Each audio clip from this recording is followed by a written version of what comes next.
जय हिंद साथियों, आज के इस वीडियो की विषय है एक खुशखबरी है। खुशखबरी क्या है कि आर्मी 8वें वेतन आयोग में 8वां जो वेतन आयोग है हमारा 8th CPC जो अभी आ रहा है, आर्मी, नेवी, एयरफोर्स सभी की जो ये सभी ने मांग की है कि भाई सिपाही से लेकर के ऑर्डिनरी कैप्टन तक, क्या ऑर्डिनरी कैप्टन सभी रैंक तक जो आर्मी के पे लेवल हैं उनको ऊपर किया जाए। क्योंकि सिविल में जब आर्मी के सैनिक, आर्मी के जवान, आर्मी के जेसीओज, आर्मी के अफसर साहिबान जब काम करते हैं तो सिविलियन जो है उसको, जैसे सेना भवन में है, कहीं पर भी MES में है या कहीं पर भी काम करते हैं, उस समय सिविलियन उसको आंकते हैं किससे? उनके पे लेवल से। उसके पे लेवल से आंकते हैं कि भाई इनका पे लेवल ये है तो ये हमारे से नीचे का कर्मचारी है या हमारे से ऊपर का कर्मचारी है या हमारे से बराबर का कर्मचारी है। जबकि आर्मी के रैंक हैं ये बहुत ही रिस्पेक्टफुल रैंक हैं और इनके लिए जो बहुत ही उससे मिलते हैं। और तो इस प्रकार से ये वास्तव में सच्चाई है और ये जो है इसकी मांग की जा रही है बहुत ही सेना के द्वारा, एयरफोर्स के द्वारा, नेवी के द्वारा। और मैं आपको लेटर दिखाऊंगा बिल्कुल ही रिकॉर्ड ऑफिस का। रिकॉर्ड ऑफिस से किसी कर्मचारी ने लेटर नहीं लिखा है, किसी ने नायक हवलदार जेसीओज ने लेटर नहीं लिखा है, बल्कि CRO साहब ने लेटर लिखा है। और साथ ही उन्होंने बिल्कुल स्पष्ट किया है कि भाई किस प्रकार से क्या क्या नुकसान होता है। और बहुत से सेना से पहले भी NCGS भी मांग कर चुकी है कि भाई एक लेवल जो है मर्ज को किया जाना चाहिए। और सेना भी पहले मांग कर चुकी है। आर्मी के जो पहले जो TOR गए हैं उसमें मांग की जाती है भाई सिपाही का पे लेवल 4 होना चाहिए। और नेक्स्ट जो पूर्व संगठन है उन्होंने मांग की है कि जो है कम से कम सिपाही का पे लेवल 4 होना चाहिए। और इस प्रकार से नायक का 5, हवलदार का 6।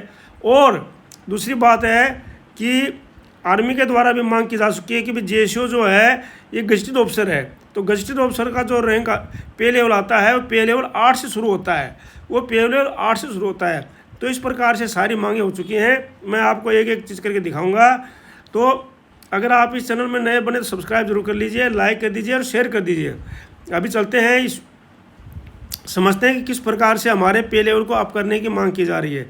मैं ये अपने मर्जी से नहीं बता रहा हूँ, मैं आपको पूरा एक एक चीज़ दिखा करके, ये लेटर है उसके साथ में ये जो है पे लेवल की वो है वेतन मैट्रिक्स है ये, और ये जो है लेटर पूरे हैं। और इसके अंदर जो है मैं आपको एक एक चीज़ करके दिखाऊंगा और उसके अंदर से आपको बात करेंगे किस प्रकार से इनकी आवश्यकता है। ये पे लेवल जो मांग की गई है सारे पे लेवल हैं ये, और किस प्रकार से इनकी आवश्यकता है और किस प्रकार से जो है कहाँ कहाँ पर लेटर लिखे गए हैं। ये लेटर कोई ऐसे नहीं लिख दिए गए हैं। लेटर लिखा है CDS चौहान साहब जो है general Anil Chauhan, PVSM, YSM, AVSM, SM, VSM, chief of defence staff साहब के लिए लेटर लिखा गया है। और लेटर लिखा गया है जनरल उपेंद्र द्विवेदी साहब, PVSM, AVSM, chief of the army staff साहब, इनके लिए लेटर लिखा गया है। और लेटर लिखा गया है मिनिस्ट्री ऑफ डिफेंस के लिए जो रक्षा मंत्री के सचिव हैं उनके लिए लेटर लिखा गया है। सबको लेटर कॉपी किया गया है। और लेटर लिखने वाले कोई जो है वो नहीं है, ये हैं लेफ्टिनेंट कर्नल राजनाथ सिंह जी, राजनाथ साहब जो हैं ये सर हैं, lieutenant colonel Rajnath sir. Offsetting CRO साहब हैं, ये ऑफसेटिंग CRO साहब हैं, ठीक है नहीं। तो उन्होंने लेटर लिखा है। तो इस प्रकार से जो है ये लेटर लिखे गए हैं। तो क्या है इसमें क्या मांग है, और उससे पहले भी सेना के बहुत से लेटर मैं आपको दिखा चुका हूं जिसमें कि पे मैट्रिक्स, पे लेवल को बढ़ाने की मांग की गई है। तो अब उससे जो है ये पे लेवल बढ़ने से सभी रैंक की पेंशन बढ़ेगी 8th CPC में, और वेतन बढ़ेगा।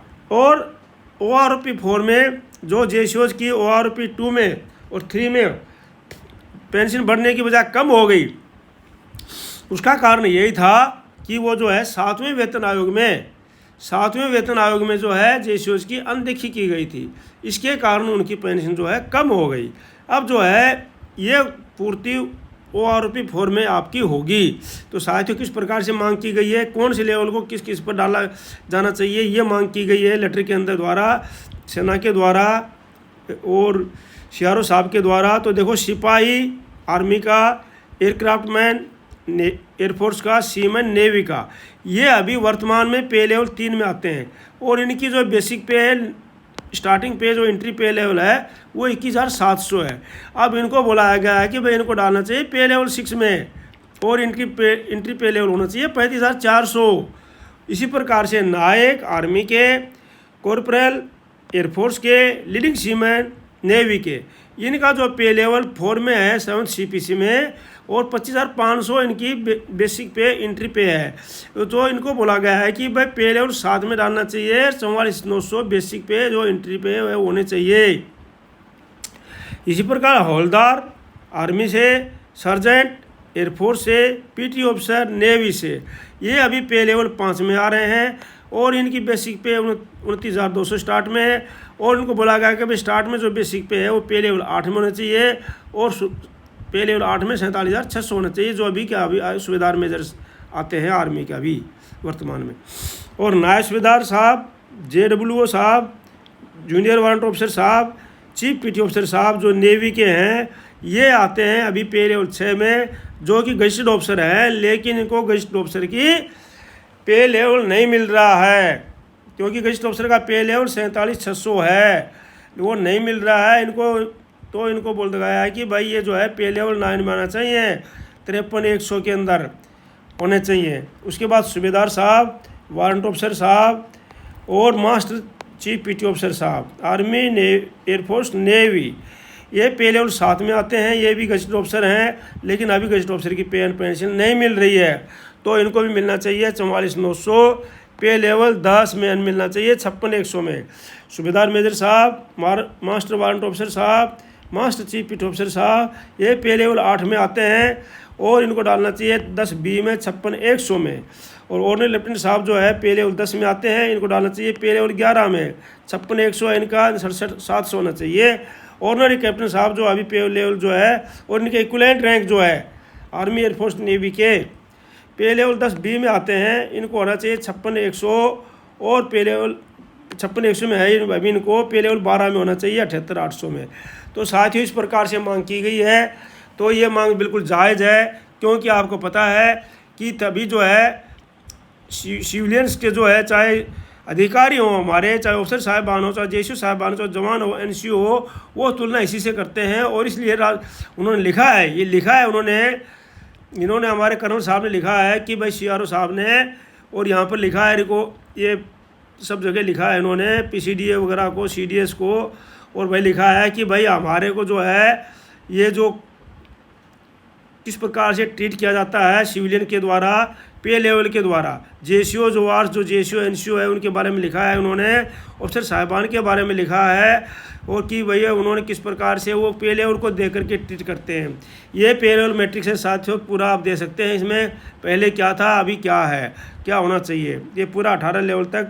लेकिन स्टार्टिंग का जो हमने स्टार्टिंग का लिया है, उसके बाद ये बढ़ता चला जाता है, जैसे जैसे इंक्रीमेंट लगता है या प्रमोशन होता है। मान लो अभी जो है हमारा जवान 21,700 में है, अगर वो नायक बन जाता है तो अगला उसको 22,400 के ऊपर उसका इंक्रीमेंट लग जाता है। इस प्रकार से उन्हें पे लेवल 4 में आ जाता है, 25,500 हो जाता है। अगर अगला उसको इंक्रीमेंट लगता है तो 26,300 लगेगा 1 साल के बाद में।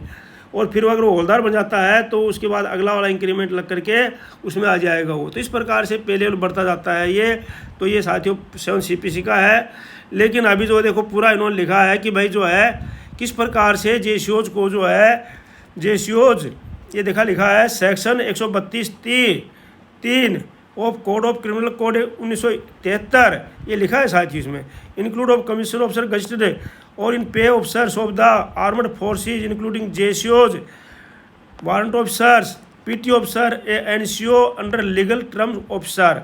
ये लीगल टर्म ऑफिसर होते हैं। और इन्होंने लिखा है कि भाई जूनियर कमीशन ऑफिसर जो हैं ये भी गजेटेड ऑफिसर हैं। और इनको दिया गया है junior commission officer, warrant officer, PT officer, ये चीफ PT ऑफिसर, ये जो है प्रेसिडेंट ऑफ इंडिया के द्वारा दिए जाते हैं।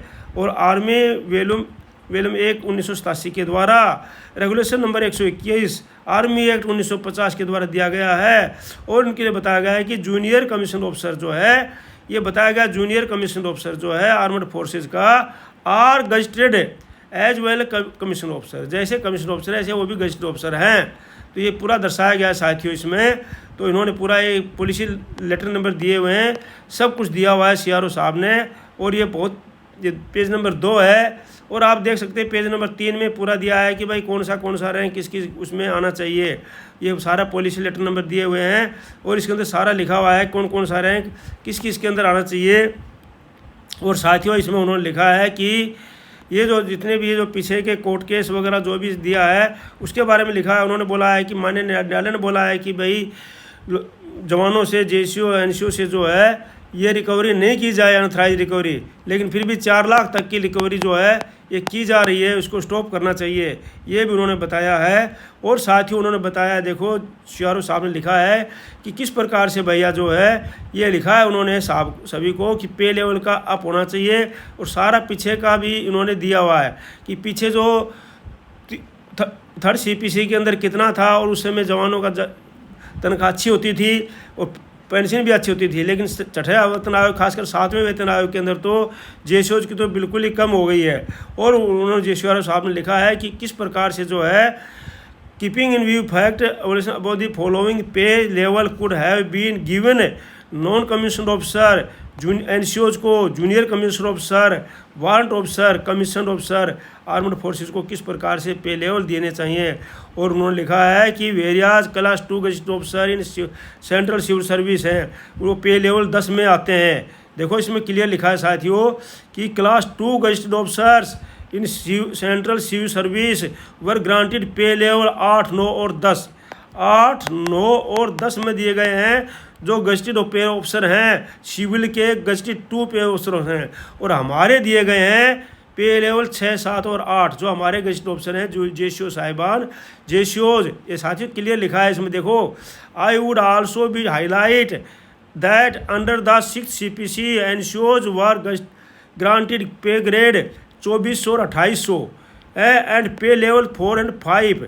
7th CPC में JCOs despite being gazetted officer, JCOs को गजेटेड ऑफिसर होते हुए, गजेटेड ऑफिसर होने के बावजूद एक कमीशन ऑफिसर है, junior commission officer under multiple status में काम करते हैं, वो वर लिमिटेड टू पे लेवल 6, 7 और 8। तो साथियों 6, 7 और 8 में पे लेवल में दिए गए इनको। 6 में नायब सूबेदार को दिया गया, नायब सूबेदार साहब को, 7 में सूबेदार साहब को, 8 में सूबेदार मेजर साहब को। देखो वेरिया जो इनके बराबर के जो सिविल में गजेटेड ऑफिसर हैं उनको दिया गया है पे लेवल 8, 9 और 10। देखो जो नायब सूबेदार के साहब के बराबर जो सिविल का गजेटेड ऑफिसर 2 है उसको पे लेवल 8 में दे दिया, नायब सूबेदार साहब को 6 में दिया गया और सूबेदार साहब को पे लेवल 7 में दे दिया गया और उसके बराबर का सिविल का गजेटेड ऑफिसर पे लेवल 9 में दे दिया गया और सूबेदार मेजर साहब को पे लेवल 8 में दिया गया, जबकि उनके बराबर के सिविल के गजेटेड ऑफिसर को पे लेवल 10 में दिया गया। ये साथियों मैं नहीं कह रहा, ये कोई हमारे पूरे कर्मचारी सैनिक नहीं करिए, हमारे CRO साहब कह रहे हैं जो बहुत बड़ी पोस्ट में बैठे हुए हैं और उनके पास एक एक चीज़ की रिकॉर्ड है, उनके पास में एक एक चीज़ का डॉक्यूमेंट्स है उनके पास में, वो देख करके लिख रहे हैं साथियों उसमें। This is a glaring case a discrimination specially where the army act and territorial army act clearly recognize JCO। अब देखो आर्मी एक्ट के अंदर और टेरिटोरियल जो आर्मी एक्ट है उसमें क्लियर लिखा हुआ है कि JCO as commissioned and gazetted officer not class 2 gazetted officer. उसमें लिखा हुआ है कि JCO एक कमीशन ऑफिसर है और गजेटेड ऑफिसर है, ये लिखा है, ना कि क्लास 2 ऑफिसर है। तो इस प्रकार से उन्होंने बोला है, इस चीज़ को मद्देनजर रखते हुए keeping in view fact as elaborated above the following pay level could have been given to non commission officers जो NCOs को और जूनियर कमीशन ऑफिसर JCOs को, warrant officer, chief PT officer, इनको किस प्रकार से देना चाहिए। नायक एंड इक्विवेलेंट, नायक और आर्मी एयरफोर्स नेवी के इक्विवेलेंट को लेवल 7 में होना चाहिए। लेवल 7 का पे लेवल देखो ये मैंने आपको बता दिया है साथियों, लेवल 7 का पे लेवल ये है। लेवल 7 का पे लेवल क्या है, 44,900, 8 का 47,600 और 9 का 53,100, ये मैं पहले बता रहा हूँ फिर आगे दिखाऊंगा आपको। 10 का 56,100 और 11 का 67,700 और 12 को 78,800। तो इस प्रकार से बोलना चाहिए कि उनको ये पे लेवल किस में होना चाहिए, पे लेवल 7 में होना चाहिए और हवलदार को पे लेवल 8 में होना चाहिए 44,900 वाले में, और नहीं हवलदार को पे लेवल 8 में 47,600 वाले में होना चाहिए, नायब सूबेदार को 44,900 वाले में होना चाहिए और नायक को 44,900 में, हवलदार को होना चाहिए, नायक को 44 वाले में हौलदार को जो है होना चाहिए 47,700 में, नायब सूबेदार को होना चाहिए जो है 53,100 में, पे लेवल 9 में, और सूबेदार साहब को होना चाहिए पे लेवल 10 में 56,100 में, और उसके बाद जो सूबेदार मेजर एंड इक्वलेंट है उनको 10B में होना चाहिए 56,100, और लेफ्टिनेंट साहब को 11 में होना चाहिए 67,700, और कैप्टन साहब को जो 12 में होना चाहिए 78,800। इस प्रकार से मेजर साहब को 12A में, लेफ्टिनेंट कर्नल साहब को 13A में, 4 साल की नौकरी के बाद में 14 में पहुंचाना चाहिए, कर्नल साहब को 14 में, ब्रिगेडियर साहब को 15 में, मेजर जनरल साहब को 16 में, लेफ्टिनेंट जनरल साहब को 17 में, और chief of the army staff जो है हमारे 18 में आते हैं। तो साथियों इस प्रकार से जो है इनका पे लेवल होना चाहिए।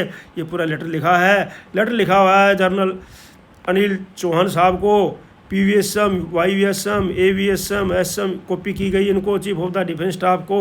उसके बाद जनरल उपेंद्र द्विवेदी साहब को PVSM, AVSM, chief of the army staff को, रूम नंबर ये जो सब सारा दिया है, MOD को भी कॉपी की गई है साथियों, चीफ जो है रक्षा मंत्री के सचिव साहब को। तो साथियों अब देखो ये इसके ऊपर कितना सुनाई, तो मैंने बताता रहता हूँ कि भाई इस बार तो पे लेवल अप होगा ही होगा, और पे लेवल अप होगा आपको फोर्थ जो चौथा ORP आएगा उसमें सारा आपका फ़ायदा हो जाएगा साथियों। तो इस प्रकार से जो है इस चैनल को ज़्यादा ज़्यादा सब्सक्राइब कर लेना। इस प्रकार में आप किस प्रकार से मांगे आपके पास इस प्रकार की उठती रहती है। चैनल को ज़्यादा सब्सक्राइब करना, लाइक करना और ज़्यादा ज़्यादा शेयर करना साथियों। और thank you for watching video, may you live long, God bless you. धन्यवाद, आपका दिन शुभ।